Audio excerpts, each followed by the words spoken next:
And welcome everyone to Rock M Radio. This is a brand new episode of Dive Cuts.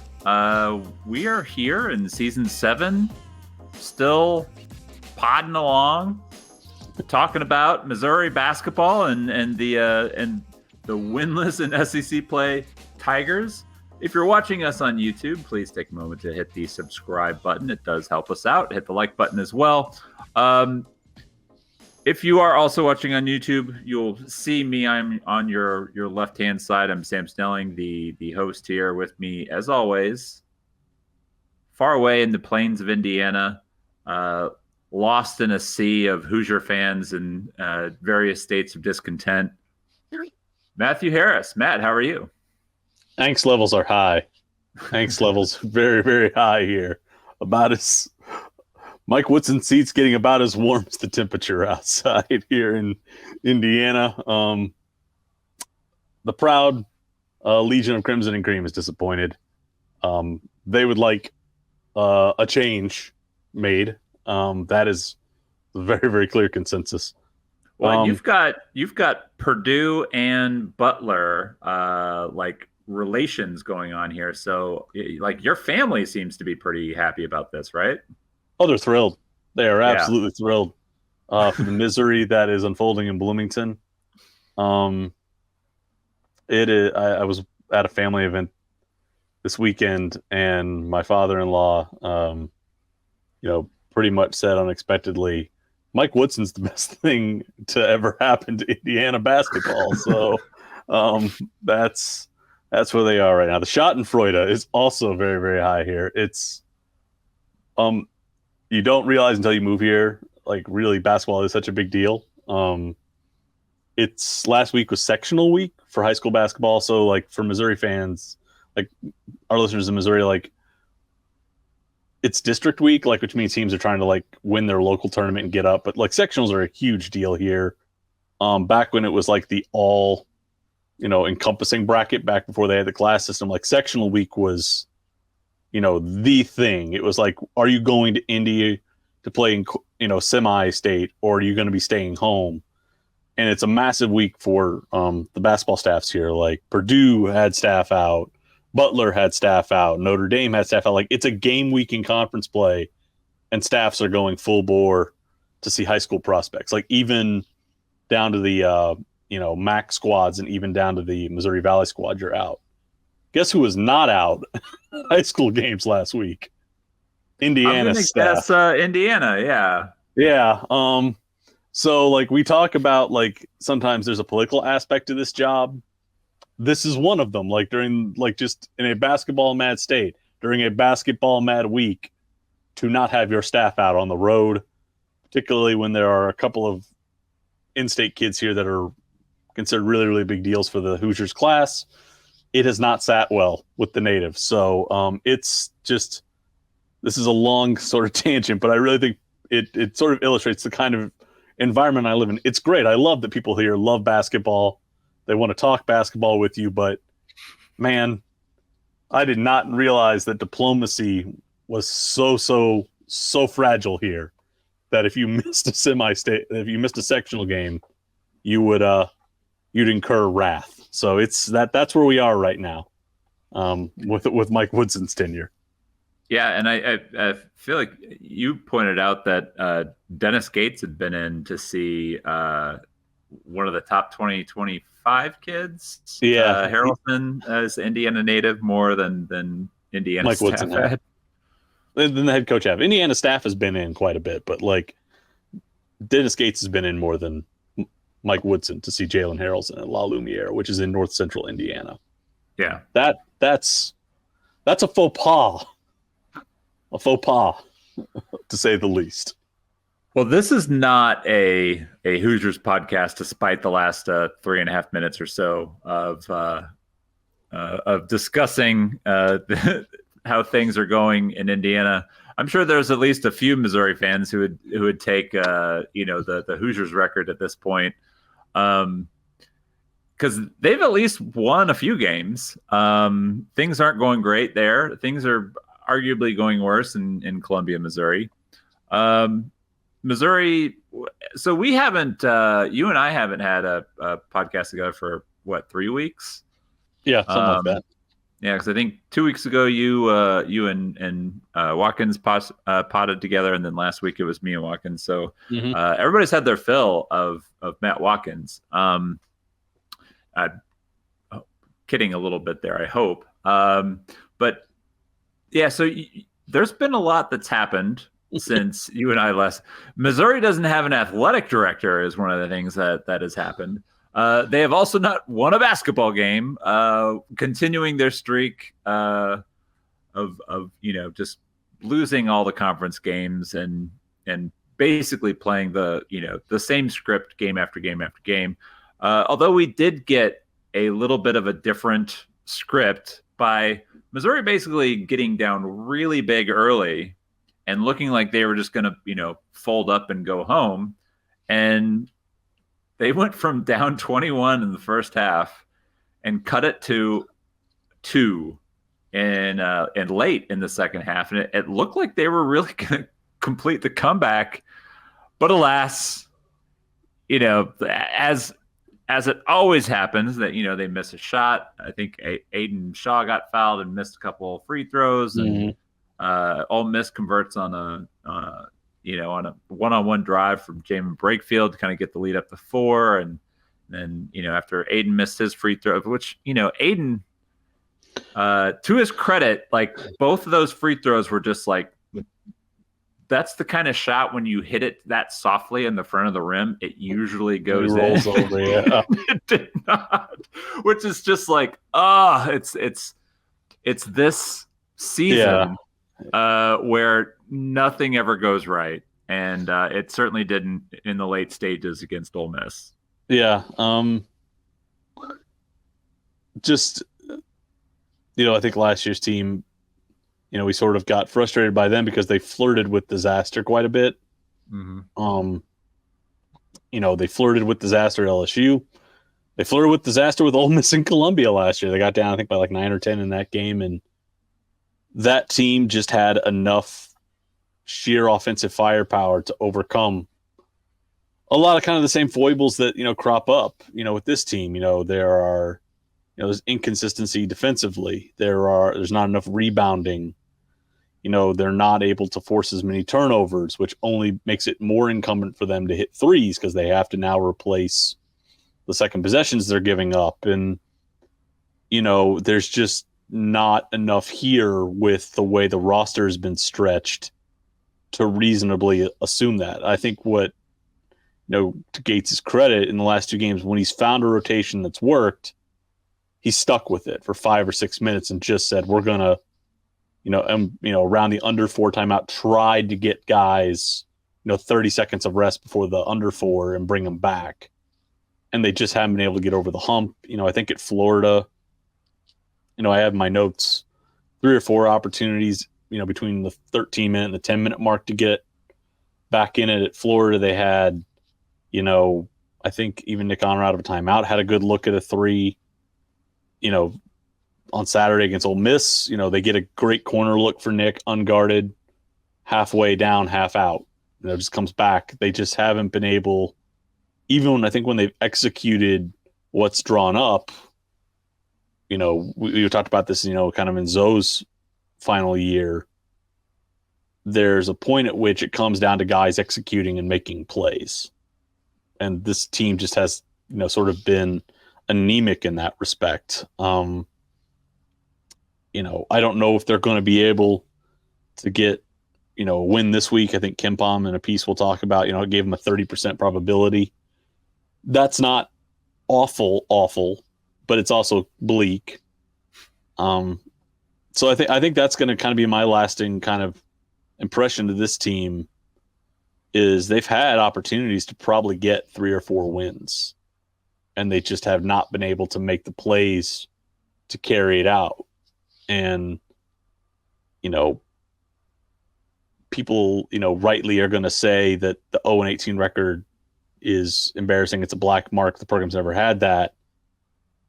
But I think what sticks with me isn't the winless record. It's that this team is, in high leverage moments, just not been able to get over the hump. They're not getting blown out by 15 or 20 points every night. They have been in some high leverage situations, which a year ago they were so adept at executing, and now they simply can't find a way to get a shot to drop. Even when they execute properly, the process is right, but the results just have been frustratingly, absent for them. It's really disheartening in that sort of way. That's what will linger with me.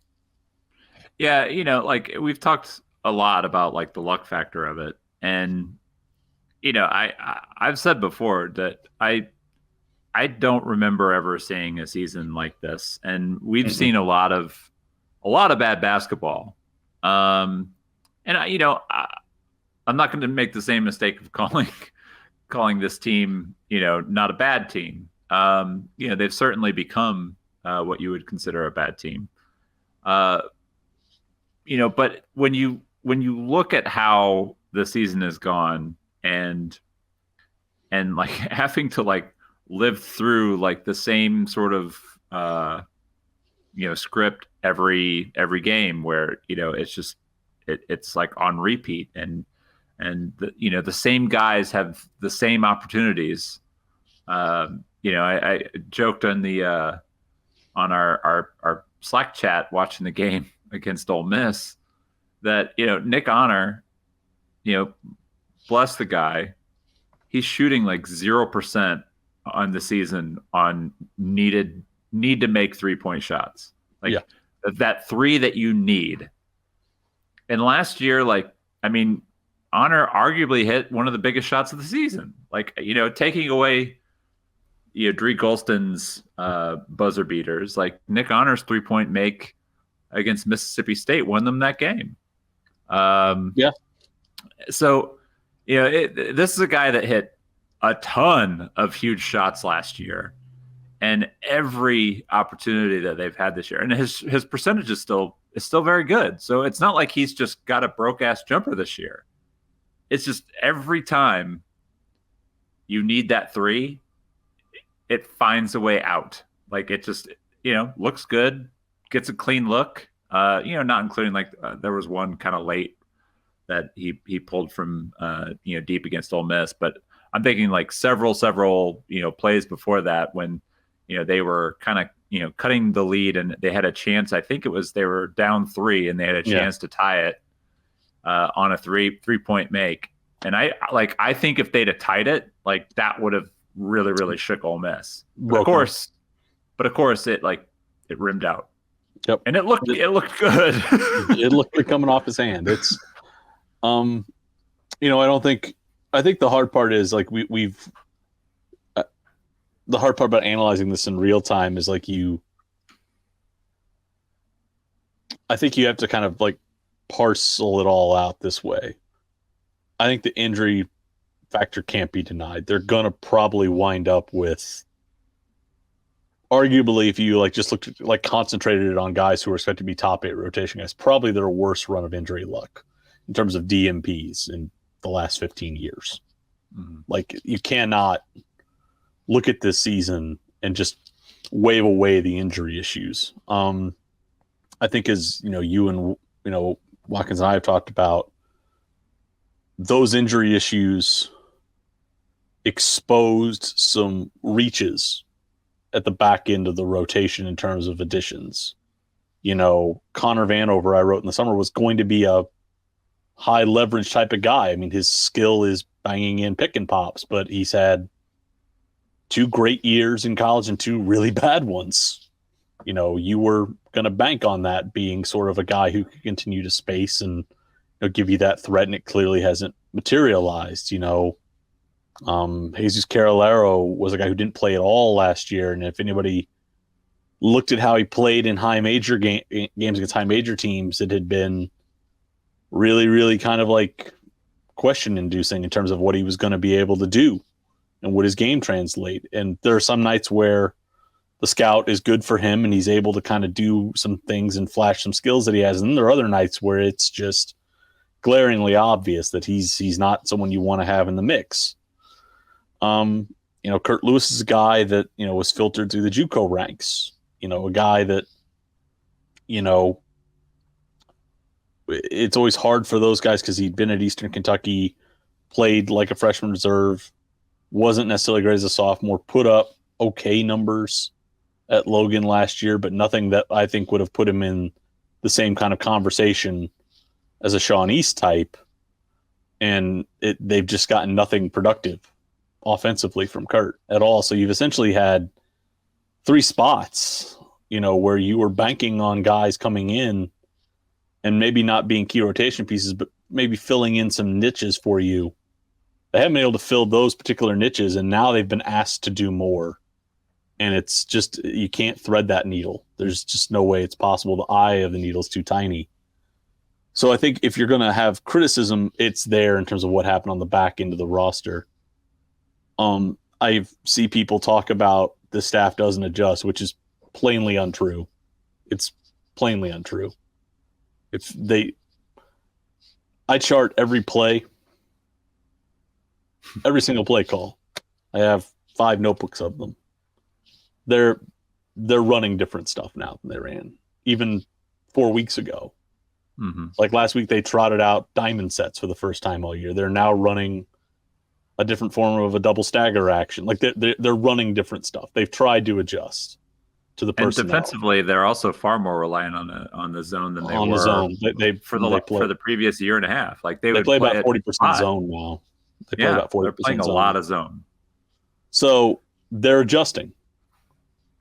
The issue that's happened here is, yes, there's been bad luck in terms of injuries hitting them.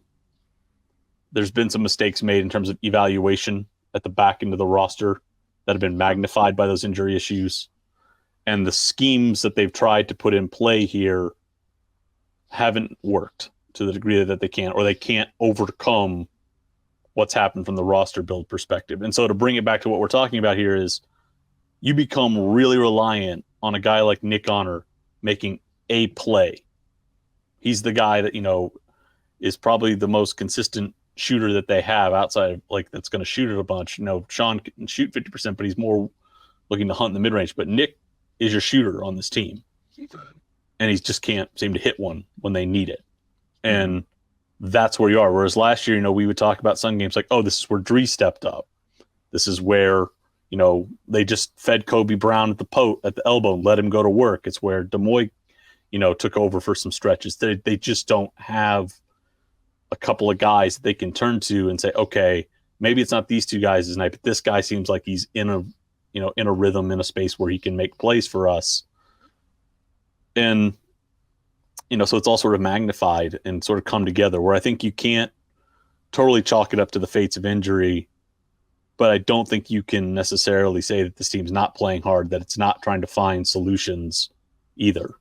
It's just a really unfortunate amalgam of factors that are holding them back right now. And, we can talk about the Kimpom piece on that if you want, but I think, I get people are frustrated and that this is not what anybody wants to see.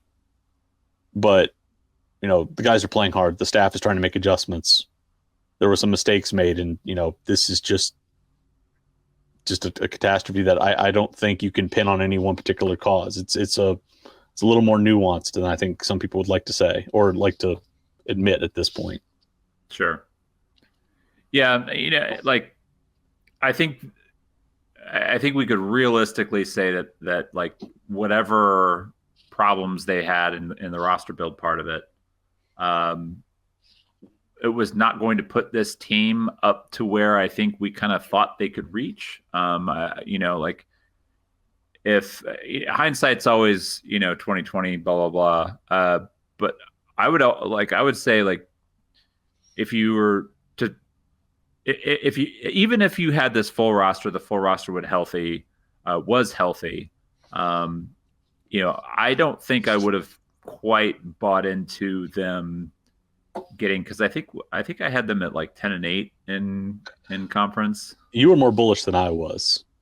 I went and looked at my schedule earlier. I had them at waffling based on the Ole Miss game, what happened between 7-11 and 8-10 in league play. So I think I probably had them at 16, 17, 18 wins, somewhere in that range, depending on what happened in non-con SEC play. I thought getting to the NIT for this team would count as a success. I thought this year was going to be a transitional one where if you could make the NIT and get your freshmen, some consistent minutes and ready to go, I thought that's what this roster's potential was. Like, even if you looked at the preseason consensus, I think I looked at 20 publications across from the SEC media poll all the way down to all the analytic sites to everyone in between. The consensus for Missouri was 9th.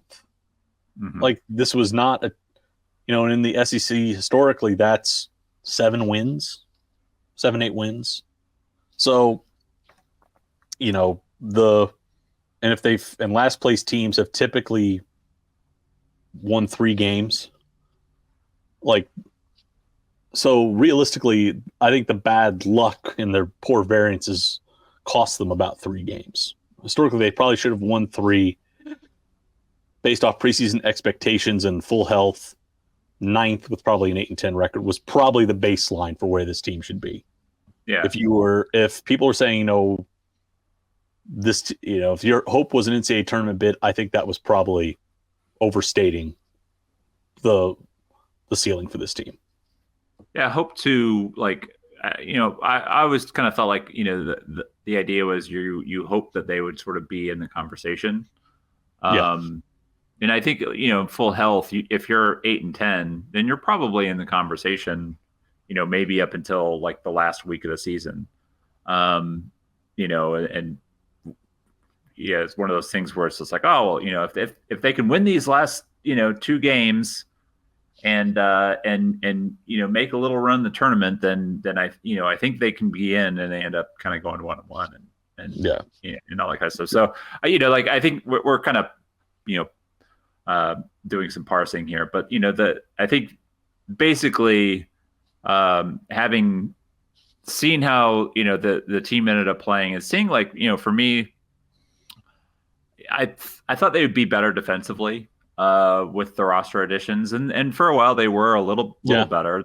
The numbers back that up. They were better. They were better, and until they sort of got worse. Some of that again is through not having guys that you thought you were going to have. But yeah, so I think there's like this kind of balance of they should have more wins.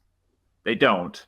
They don't, probably because of a combination of not having, who they thought they were going to have, but also like this wild bad luck. 362nd in, Ken Palm's luck rating, which, we've explained on the podcast before. It's not like pulled out of thin air. It's basically like, where your variance kind of happens, within expected outcomes. And Missouri's expected outcomes, basically we're probably going to have this team win, 3, 4, 5 games.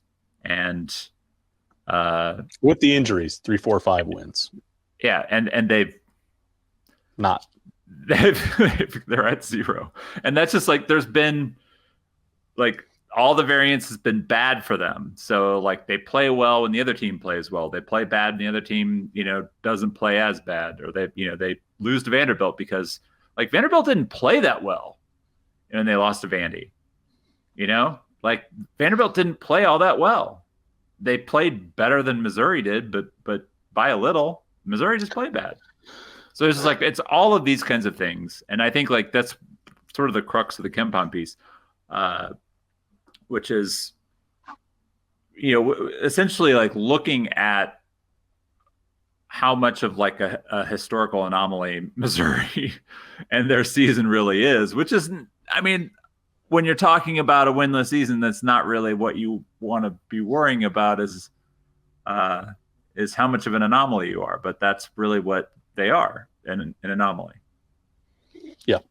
I think Kim makes a really, really good point here, is that Missouri's worst performances, as you allude to, overlapped with the softest part of the schedule, which is what's going to really drive your rating down. Like Missouri, I'll pull it up here. They were expected, if you were to look at, and I put this in before every game, Missouri's expected margin over Arkansas. They were expected to win by 4 points at home. They lost by 7 to a team that was sub 100 in KenPom. That's going to drive your rating down. And we also know that like there was a reduction during garbage time that made that game appear a lot closer than it was. Yeah, it could have been way worse. Like The Vanderbilt game, the game score, Torvik's game score on that's got to be pretty low. It's not great. I think it's sub 40. If you look at their performance against Vanderbilt, the models had them at a 2.5 point favorite on the road. They lost by 7 against 2 of the. So basically, they underperformed the margins by 20 points against 2 of the weakest teams in their SEC slate. They followed that up during a week where they had 2 awful matchups. We talked about it at the time against A&M and Mississippi State that were just god-awful matchups for this team and the state it was in. Injury luck, I think, had kind of flattened out then. They didn't have Sean East. They were down 6 guys that week. They underperformed the margin by 34 points. So over the 4 games, they underperformed the margin by 56 points. They dropped in KenPom by about 25 or 26 spots. They tanked in the net. Over their first 8 games, or over the first 7 games of the SEC schedule, they only underperformed the margin by 18 points, and since then, they've only underperformed it by 18. So, yeah, in 12 of their SEC games, they're underperforming the margin by about 3 points per game. It was almost double that in 4 games against the softest part of the schedule. That's in a period where you really do have to chalk up depth issues to injuries. Yeah. Overlaying that and bad matchups. So I agree with Ken saying like that's poor timing, really driving their number down. Again, this is not going to make you feel better, but if Missouri's typical in those games, if it has full roster strength at the capacity that it has and performs even a little bit close to what the margins are expected, they're probably like 115th in KenPom. Like, again, nobody's, getting confetti and ticker tape out for that, but they're not, treading, the depths where they are. So I sort of get what Ken's point is here, which is, they've just had some bad luck, in not only in terms of variance, but also in terms of when that has hit them. But, before Grill got hurt, and as they were, coming out of the Jackson State loss, they were playing well enough to where every game they were consistently gaining 2 to 3 spots in KenPom and in net.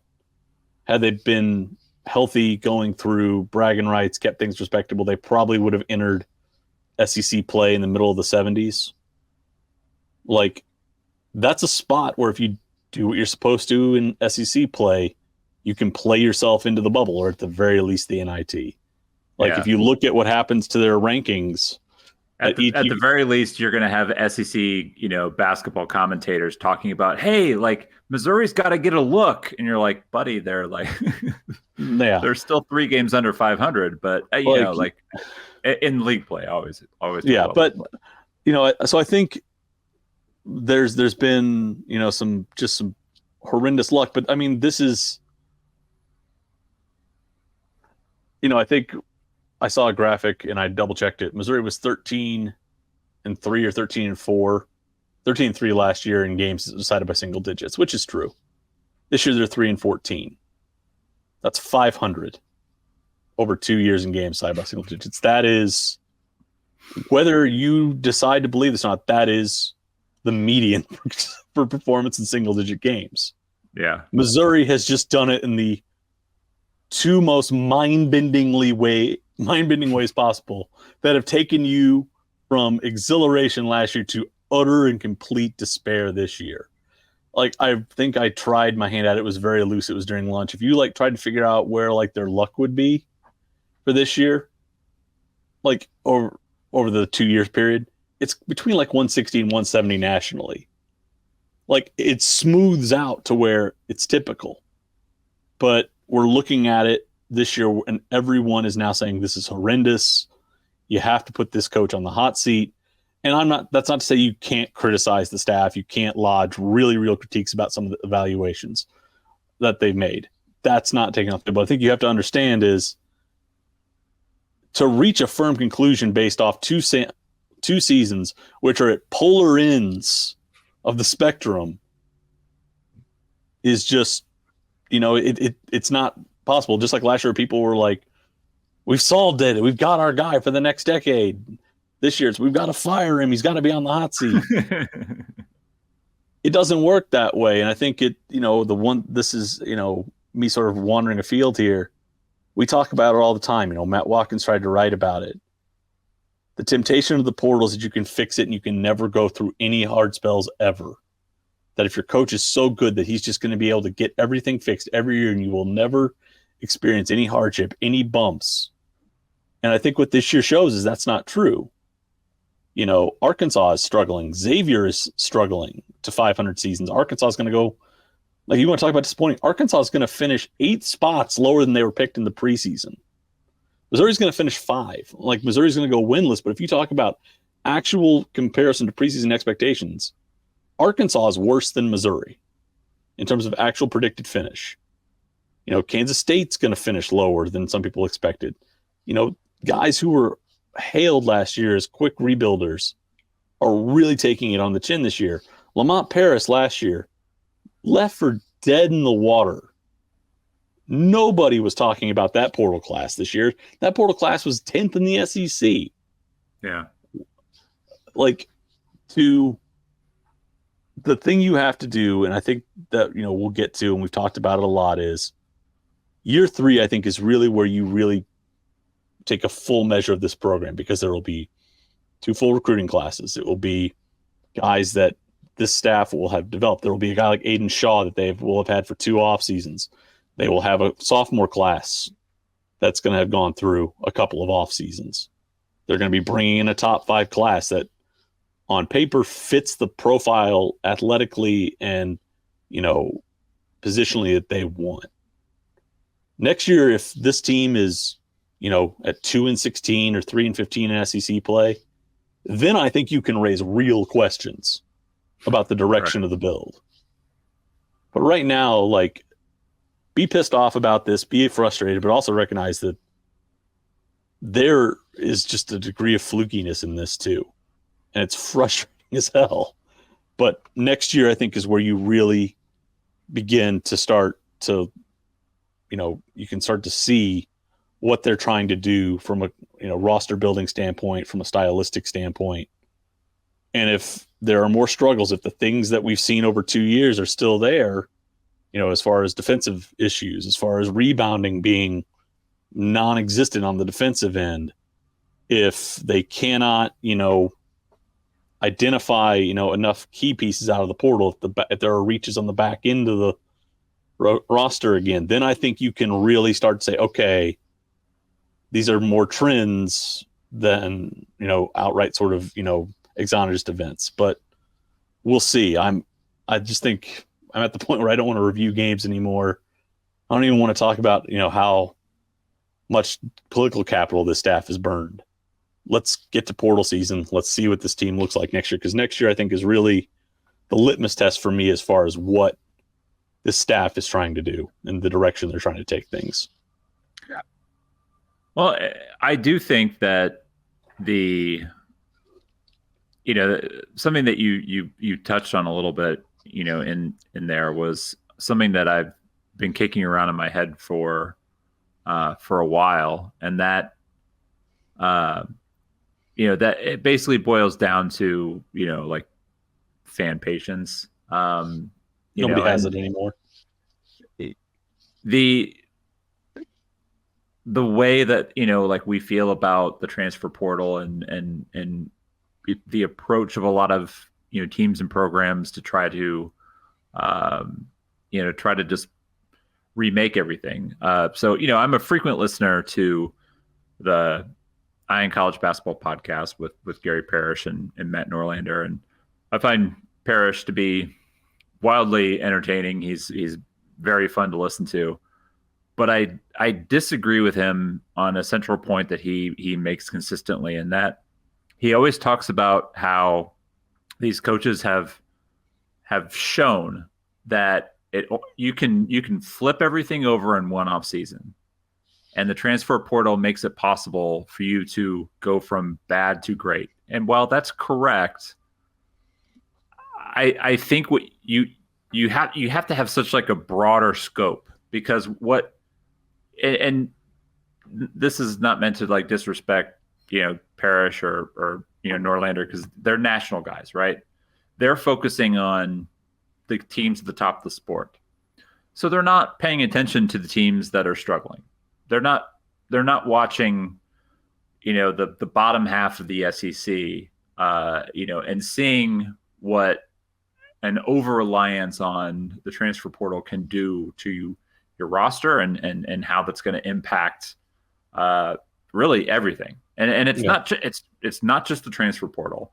It is a whole culture of roster building, high levels of turnover, where there's very little investment for a lot of coaches into developing the guys that they have. And so one of the things that like I've been really kind of thinking about writing this offseason is talking about how we can learn to kind of cope with somebody who we believe in as being a good coach having a down year. And I still think like Dennis Gates is a good basketball coach. I think he's a young basketball coach. I think he bought into a little bit of the hype into himself last year in some of their roster decisions. But I'm also a big believer in like learning a lot through failure. And I mean, if he comes into like the next 2 years, because I don't think next year is a make or break year for him. Unless it goes like this year does. Yeah. So let's knock on wood and hope that doesn't happen. But I think what a level of humility is good for a lot of people, and to come into a job like Missouri, into a league like the SEC, and to go into Knoxville and beat Tennessee, a top 15 team at the time. I don't remember where they were ranked. Maybe it was top 10. They were definitely top 10 in KenPom. Yeah.